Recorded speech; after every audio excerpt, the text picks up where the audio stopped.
Ukraine is actively pushing to open the third front line in Zaporozhye region. And if they are successful, this will be among the major contributing factors for the ultimate victory of Ukraine. But more about all of this in just a couple of minutes. What's up, investors? It's the Russian dude. Let's go straight to the point and see some most recent footage. And our first picture comes to us from somewhere deep inside Russia. And apparently it looks like that this soldier was modeled after one of these superhumans, which was probably developed in these Ukrainian biolaboratories.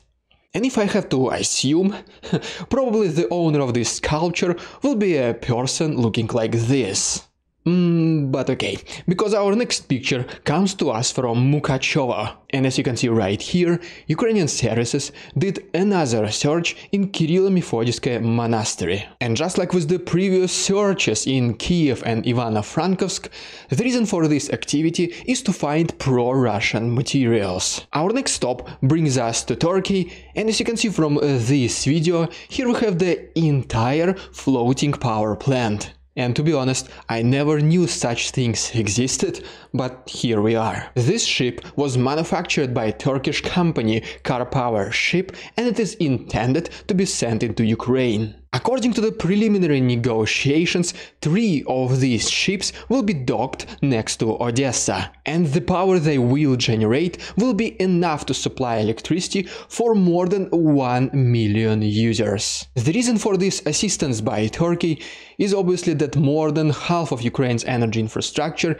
is either completely destroyed or severely damaged. And we even have a recent report that Russians want to disconnect Zaporozhye nuclear power plant from Ukrainian grid and connect it to the Russian one, which obviously will make the situation even worse, but to be honest, I don't think the international community will allow Russians to do this. And unfortunately, the mass attacks of Russians against Ukraine's energy infrastructure might not stop in the nearest future. Because if you remember from my yesterday's episode, Russians brought approximately 20 planes to Saratov airport, which were planning to use to do another mass shelling of Ukraine. And indeed, according to Alexei Arestovich, several Russian planes were circulating around or inside Ukraine for approximately 4.5 hours. And even though thankfully the mass attacks have not happened yet, most likely the reason for this activity was to test the air defense systems of Ukraine. So as for now, the possibility for this mass shelling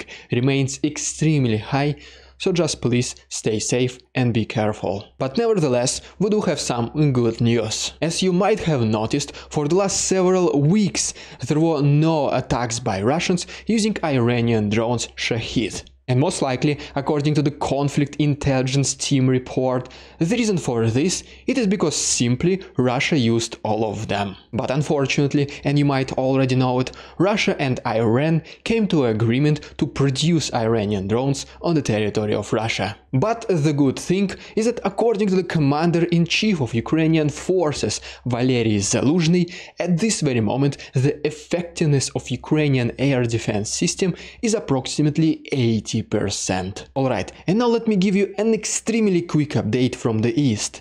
And while I'm going there, please consider liking this video and subscribing to my channel if you like this style of daily updating. You can also follow me on Instagram and send me a message and I will reply to you. Alright, so first of all, here is a picture from somewhere in Donbass, where we can see this notorious person, Senior Girkin. And then the main directions of Russian attacks were against Spirne, Solidar, Yakovlevka, Bakhmutske, Opytne, Klishchinivka, and unfortunately Belohirivka. And going more to the south, Russians were focused around Avdiivka, Krasnohorivka and Marinka. And according to the Ministry of Defense of Russia, Russians were able to fully capture Andriivka, which is, as you can see from this map, is confirmed. And despite the fact that Russians pretty much sent everything they got into the east, Ukrainians are still mainly holding their ground. But in some places, unfortunately, it just gets too much. And speaking about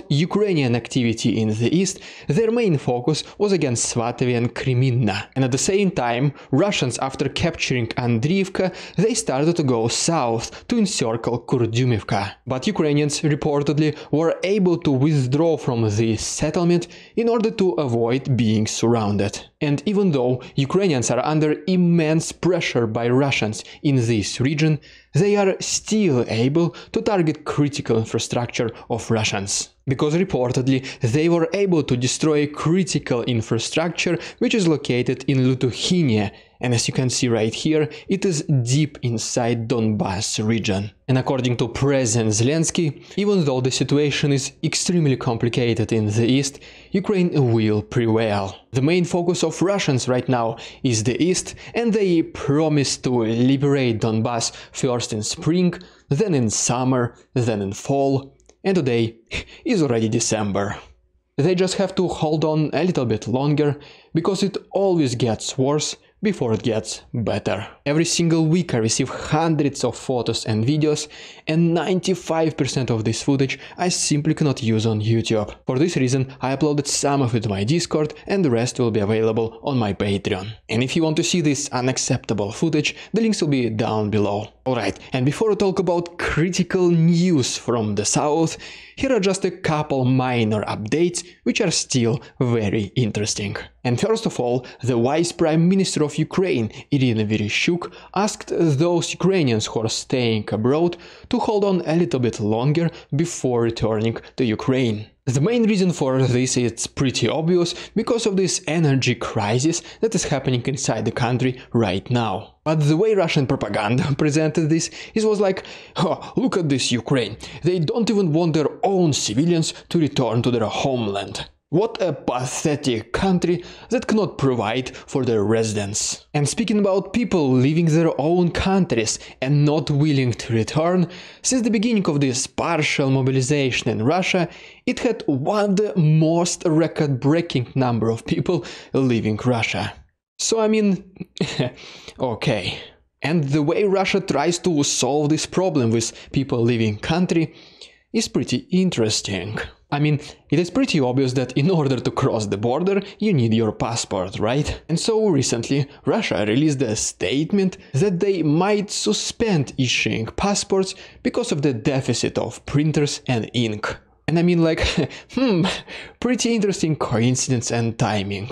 Alright, and now as promised, let's talk about the south. And first of all, in this video, we can see Ukrainians on the right side of Dnipro river fighting from under Antonovsky bridge against Russians on another side of the river. Both countries were engaged in active artillery duels, and the main targets of Russians were Kherson city and Antonovka. And Ukrainians pretty much tried to attack the entire front line, and they even sent couple missiles to Novokakhovka. But according to Russian media, both of these missiles were intercepted. In addition to that, Ukrainians targeted the Russian military units deep inside Kherson region, in cities such as Skadovsk, Khenechensk and Novoalexeyevka. And one of the main activities of Russians in this region recently was to reinforce the road between Kherson city and Melitopol. And according to the most recent updates, this specific road became the main focus of Russians, rather than those roads leading to Crimea. Which pretty much suggests the idea that the main direction for Russian withdrawal will be to Zaporozhye region. And speaking about this region, as a result of late-night shelling by Russians, a gas pipe has been damaged in Zaporozhye city. And speaking about the attacks by Russians, they were mainly focused against Kamyshevacha, Bilohirya and Hulyai-Pole.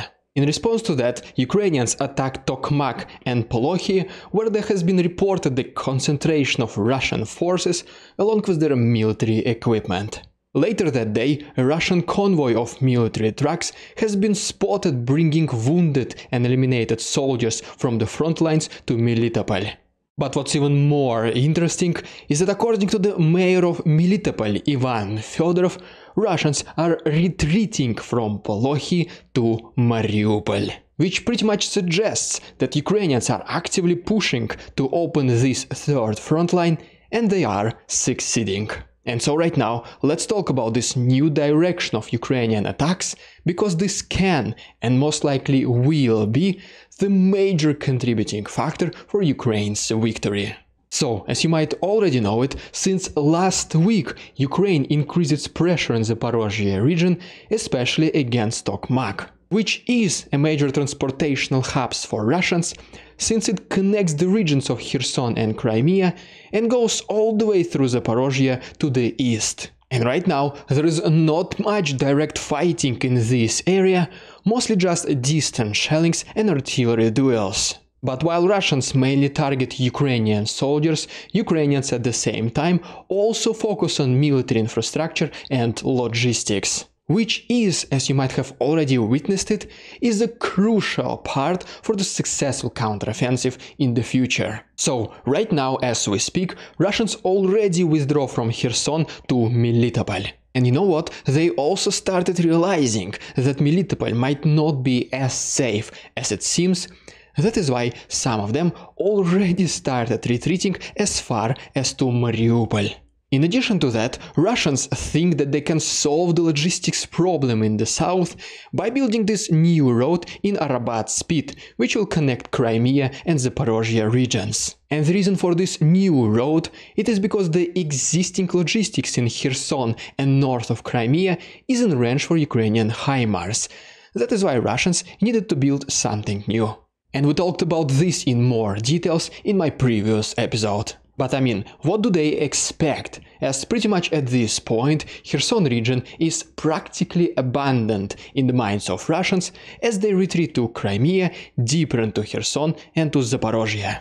And they leave these fresh and inexperienced conflicts in the defense lines to slow down the advancement of Ukrainians and protect the withdrawal. At this point, there are basically no signs that they are planning to defend Kherson region. And instead, they want to do this so-called organized retreat so that they can bring their military vehicles and equipment with them, instead of abandoning them in a rush and leaving them for Ukrainians. And well, once they do retreat from Kherson, Ukrainians will obviously move closer to the borders of this region. And so this road in Arabat Spit, which Russians are trying to build so much, will become completely irrelevant, as it will be in the range for Ukrainian HIMARS. And so, as a result of all this, Melitopol, the next major city of the south, will be under the siege from the both sides, from northern Tokmak and from western Kherson region. And to be honest, I don't think Russians will be able to hold it, so that eventually, sooner or later, Ukrainians will start to push them even further from the south. And so, Crimea will become completely separated from the rest of occupied Ukraine, which will make it easier for further liberation during final stages of the war. And as for now, I hope you can see the importance of this Zaporozhye front line that Ukraine is trying so much to open. As for now, we can already see that Ukraine takes the very first steps to make this happen, and if you don't want to miss any of these crucial updates in the future, just please subscribe to my channel, it only takes one click. And if you want to support my work, please consider becoming my channel member, use a PayPal link, or become my Patreon, where you'll receive additional content. All the useful links can be found to the right and down below. Thank you so much for your attention, товарищи, and see you tomorrow.